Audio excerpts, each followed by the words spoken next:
Philosophizing doodle, yeah!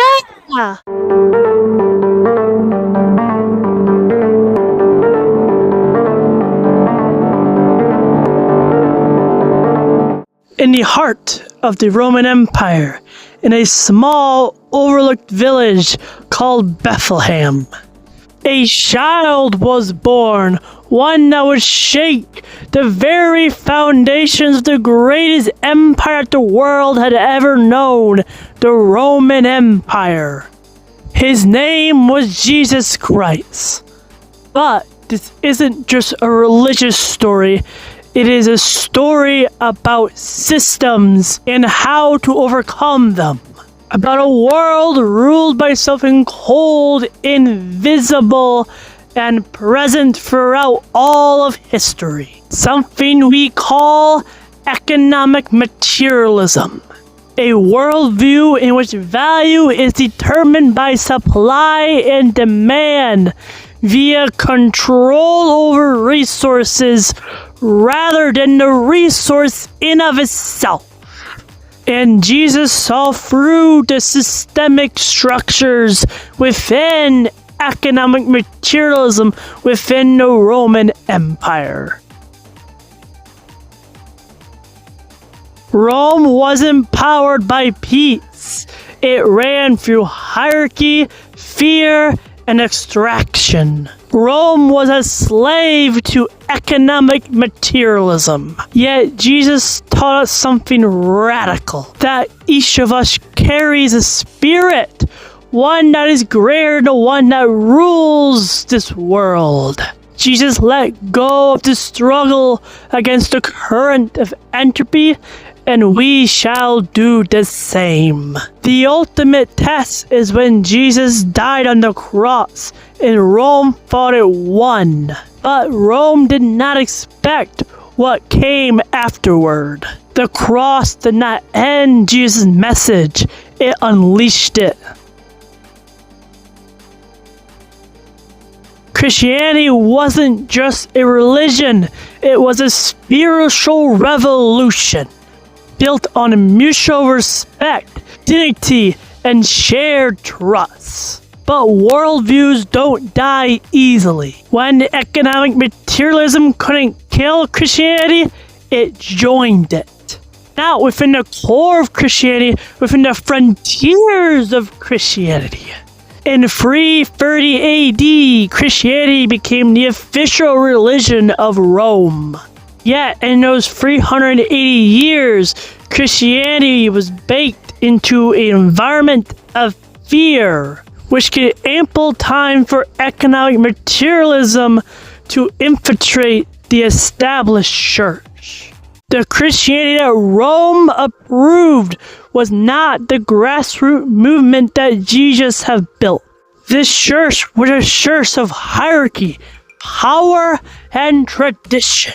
Things that Jesus never stood for. In essence, the medieval age was dominated by religions that placed hierarchy and power over their causal development, which formed the conditions for chaos to emerge, even after the fall of Rome, which gave economic materialism the chance to link its survival with the survival of the established church within the medieval times. When we fast forward to the Renaissance, we witness a great lie, in which we believe that competition equals efficiency.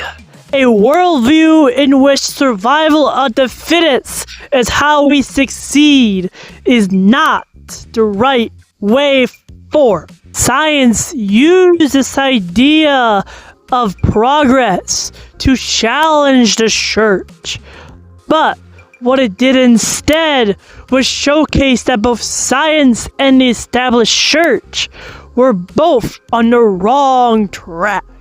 In essence, nature is not efficient. Nature is when you look at the bunnies instead of the stars. The focus on the individualized respect of the beings on the one plane of existence instead of the stars within all the planes of existence, emphasizing the causality of mutual respect itself. And still, we are fooled to think that science, nature, society, hierarchy, power are all efficient, when in essence the only thing that matters in efficiency is how long something lasts, and nothing can challenge the longevity of causality and God. Economic materialism is when people embrace the bunnies instead of the stars. It is the greatest lie ever told, because when we obey the bunny, we are always stuck with the bunny. If we obey the stars, we are sent to a more long-lasting and more fulfilling state of being. During the age of exploration, the most developed economic materialism, the Western economic materialism, began its domination of the world through its conquest of science and philosophy within Europe. This placed a rationale of supply and demand unto the justification for slaves, progress, and European culture itself.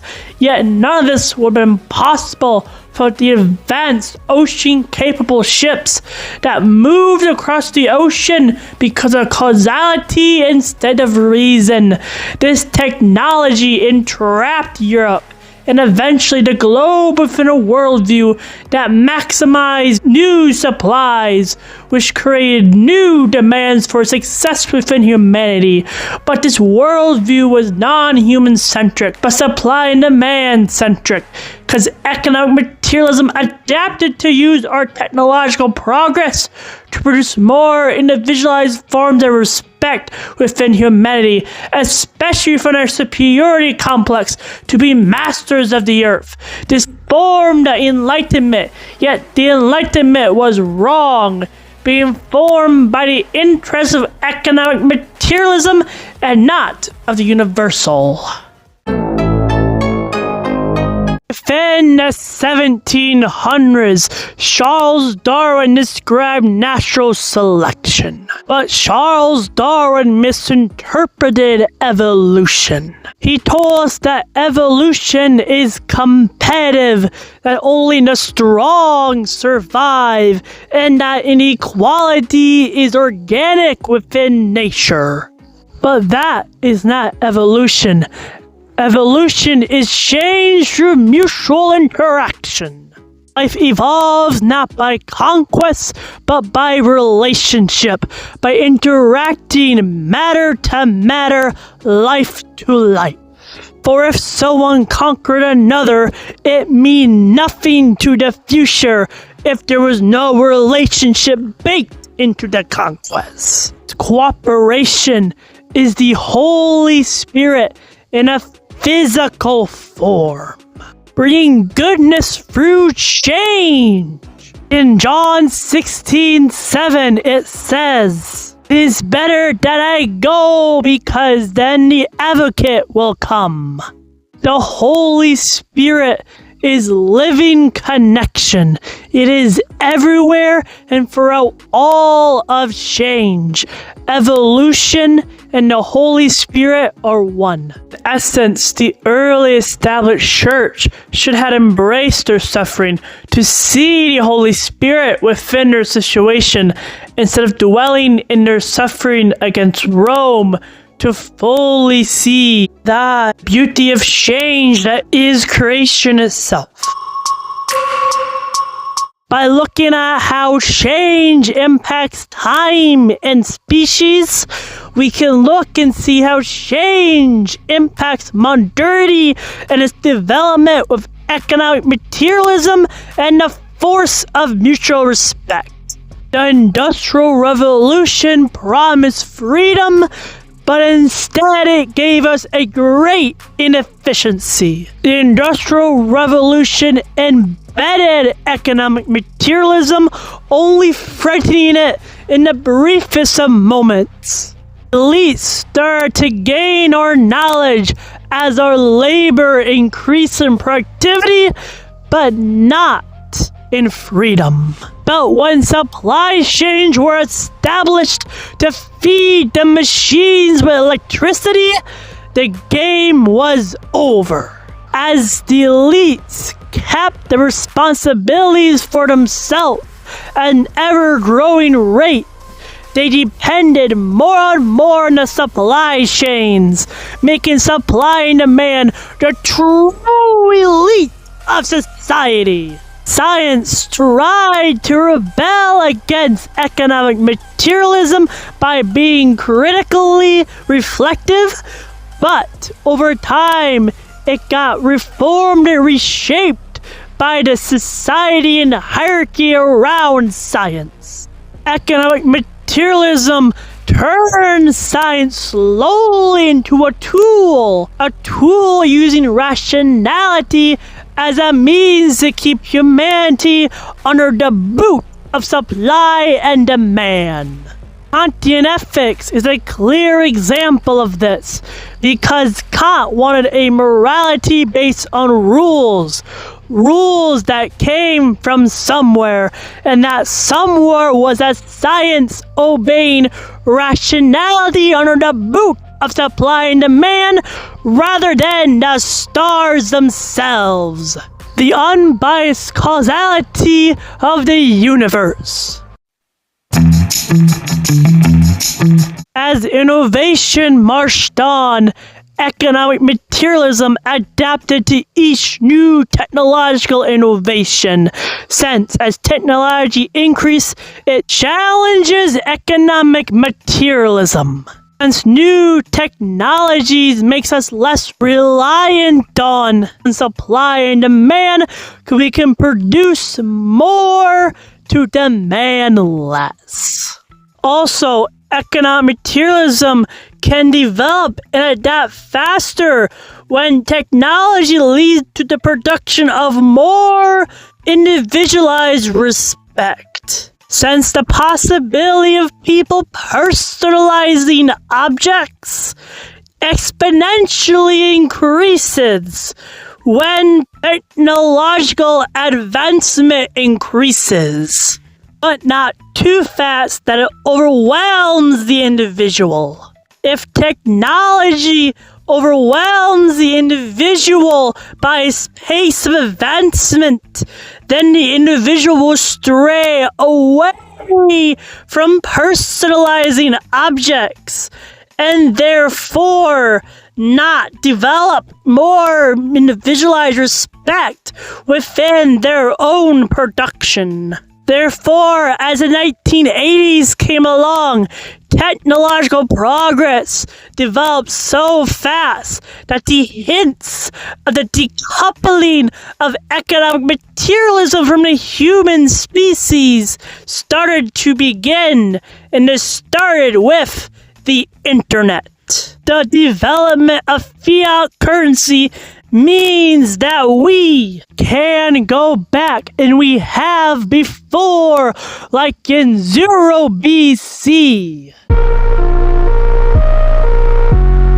The instability of economic materialism and individualized respect is shown in the whole world with the rise of conflicts in recent times. This is clearly seen when the innovation of the internet came along. At first, it was aligned with mutual respect, a place to share, learn, and connect in a mutual context. But over time, economic materialism adapted, replacing truth with popularity, mutual respect with individualized respect, so that it can live on, thriving on one of our greatest inventions, the internet. When economic materialism took over the internet became a place for popularity, allowing authoritarianism to rise within the globe. within a constant battle between mutual respect and individualized respect. Now, individualized respect is becoming more popular than the mutual respect for humanity. And AI is coming into the picture, but AI is not going to save us. Artificial intelligence have to make the same choice as the first cell within the universe.